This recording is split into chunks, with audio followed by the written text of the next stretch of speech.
Hey everyone, welcome back to the channel, and this year we're going to be covering the Tokyo Auto Salon 2022, the 40th anniversary. I wanted to start off with my favorite booth of the year, and it was the Nissan booth, surprisingly enough. Here they decided to unveil the Fairlady Z, aka the 400Z. Let's go ahead and get started.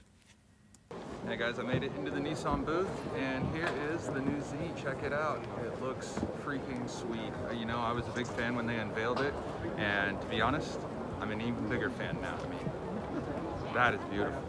God.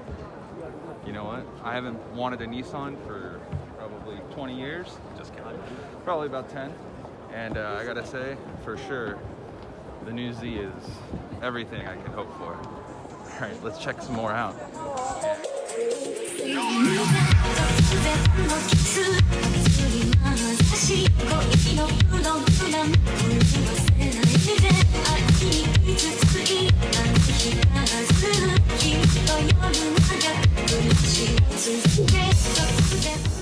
the new Z in front of me. That's the Pro model.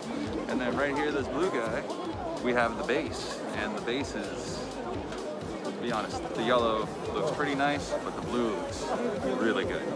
You know, I've got to say, I'm a fan of the old original S13Z, and I was a fan of this when the concept came out. I got to say, I'm an even bigger fan now.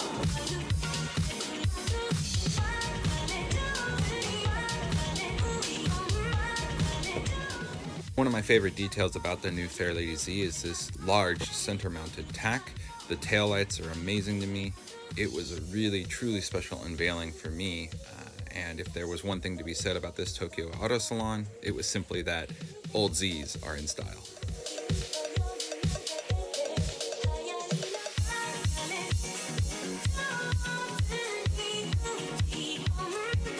In other Fairlady news, the GTR will be replaced with the 400Z in the Japanese race series Super GT. My second favorite booth of the year was the Honda booth and the new Civic Type R prototype. Honda has always been notorious for their prototype cars being very, very close to the production, and hopefully that trend continues, because what I see right here is just plain awesome, and Honda's going to sell a lot of these guys. So I'm so glad I was able to attend this Tokyo Auto Salon, and I'm glad to see this in person because the body lines look great. The bumper is going to be awesome. And for once, you know, we're really not going to have to worry about JDM versus USDM.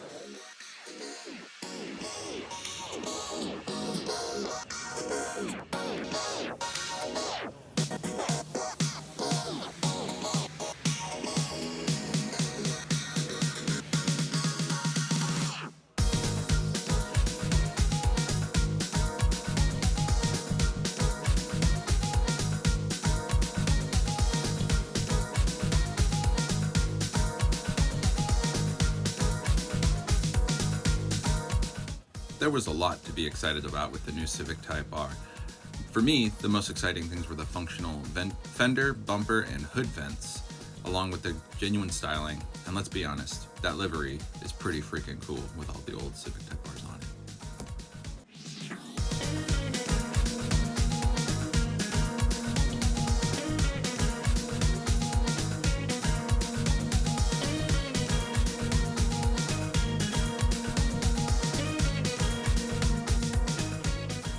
And I hope you enjoyed the coverage of the Civic Type R.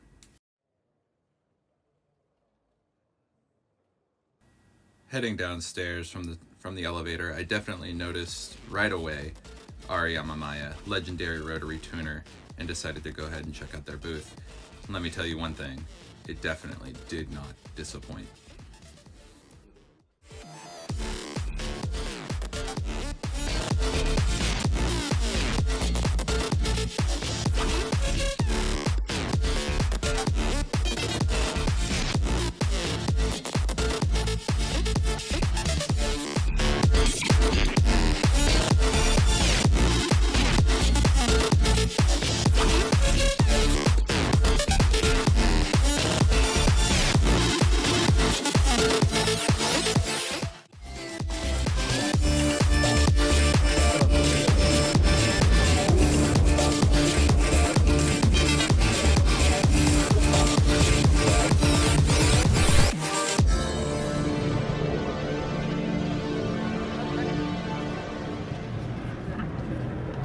Yamamaya booth was absolutely breathtaking and awesome, but there was still a lot more of Tokyo Auto Salon that I needed to see and record for you.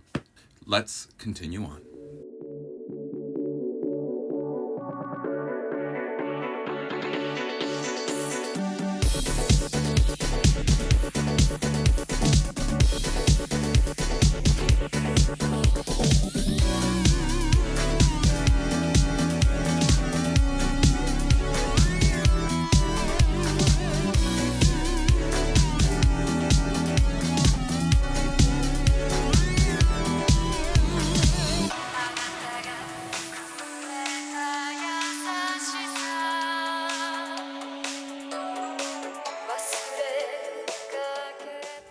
As luck would have it, my good friend Yamamoto-san decided to give me a call and see what I was up to this weekend.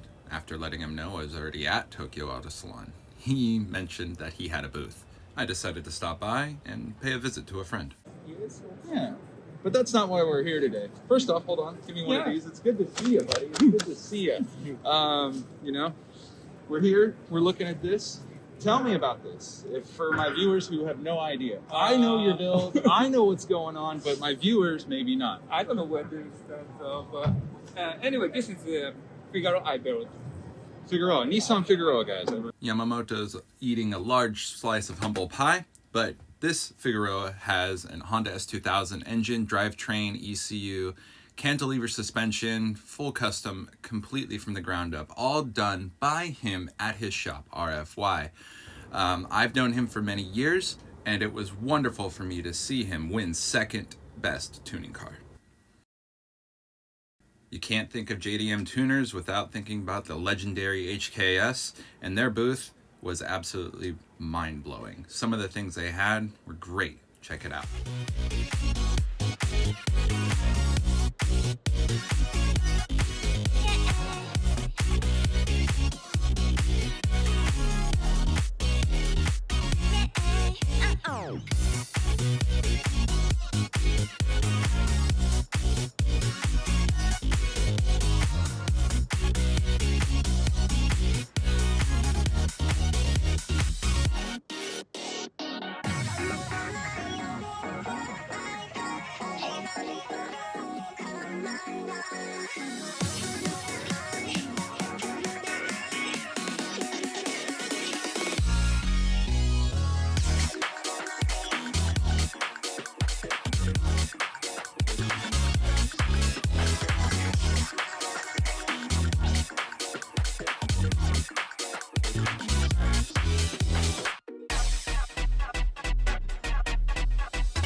While the Liberty Walk booth was maybe not up to my normal tastes, this ARTA 34 GTR sitting outside with the Liberty Walk logo definitely was something that attracted me and was something I was really excited about, reminding me of the old R30 Super GT car or JGTC car, and I have to say it was just way too freaking cool.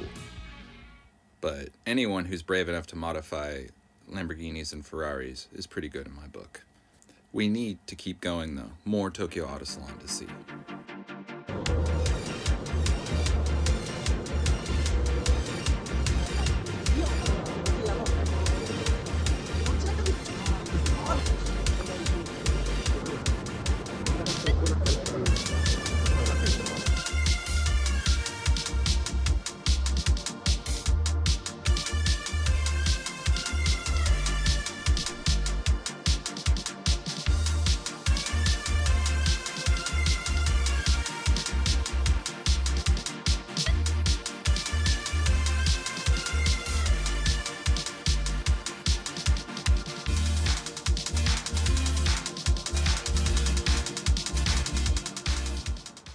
So much to see, so little time. Our next booth was really focused on the vintage and made me really appreciate it. I did an entire walkthrough of the booth for you guys.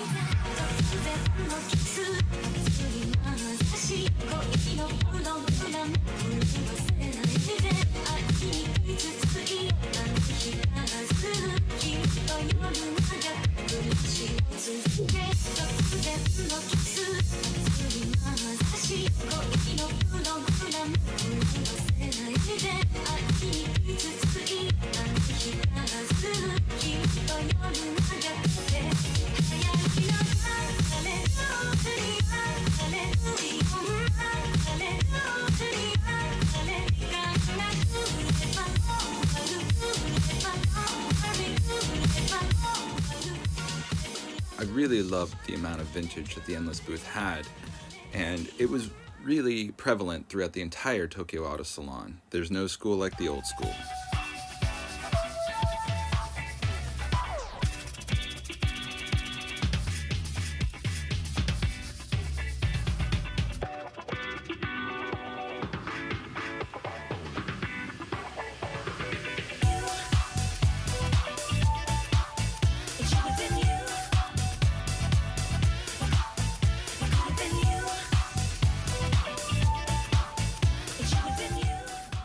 By this time, I've been walking around so much and trying to see and record everything, I'm getting a little tired. But we press on. Autobox booth was pretty sick.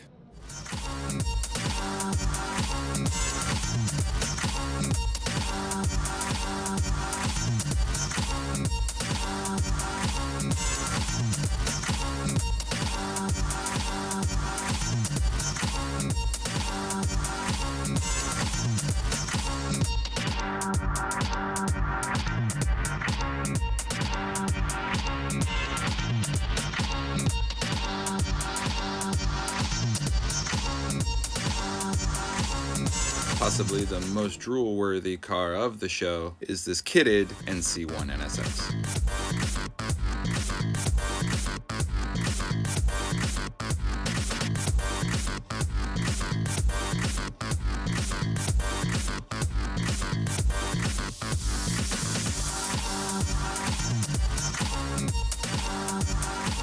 We ended up having a surprise visit from Keiichi Tsuchiya, the Drift King, at the ARTA booth. 5 kits were made, costing $25,000 a piece, and all of them have already been sold.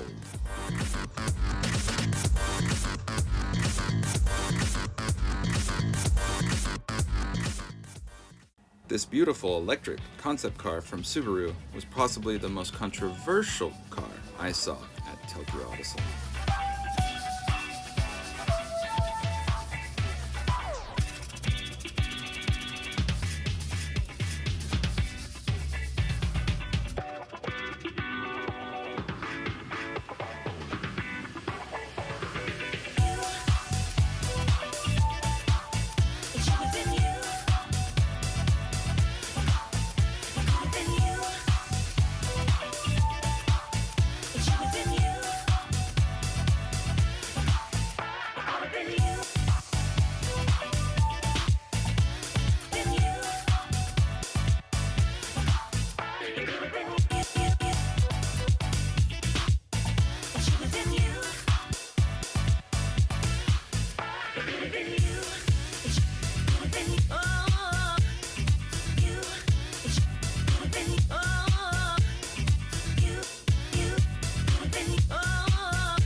wildest builds of Tokyo Auto Salon was this Hakasuka with a NASCAR V8 installed.